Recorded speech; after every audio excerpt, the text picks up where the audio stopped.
मिठो थकालीको खोजीमा हुनुहुन्छ त्यो पनि एकदमै मिठो र टन्नै नेपाली अप्सन भएको साथै एकदमै एस्थेटिक ठाउँ। पुरानै स्वाद तर नयाँ ठाउँ। यो हो बाजेको सेकुवा। स्वागत छ तपाईलाई बाजेको सेकुवा कुलेश्वरमा। यो चाहिँ बाजेको सेकुवाको नयाँ आउटलेट हो जुन चाहिँ कुलेश्वरमा सानिमा ब्याङ्कको ठ्याक्क पछाडि रहेको छ। एकदमै एस्थेटिक इन्भाइरोमेन्ट, मोडर्न सिटिङ र बाजेको सेकुवाको सेम टेस्ट, त्यो पनि बबाल एम्बियन्समा। तपाई साथीहरुसँग, ग्रुपसँग, फ्यामिलीसँग आएर यो ठाउँमा मज्जाले इन्जोय गर्न सक्नुहुन्छ। साथै वर्ल्ड कप पनि इन्जोय गर्न सक्नुहुन्छ। यहाँ तपाईले बर्थडे, इन्गेजमेन्ट जस्तो कुनै सानो इभेन्ट गर्न चाहनुहुन्छ भने पनि यसको लागि स्पेस अवेलेबल छ।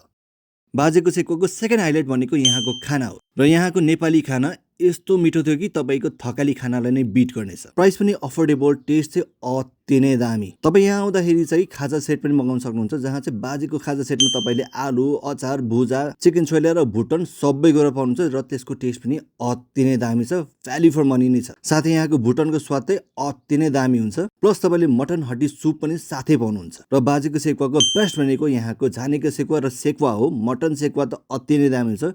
यहाँ गएको बेलामा सबै कुरा चाहिँ पक्कै ट्राई गर्नु होला।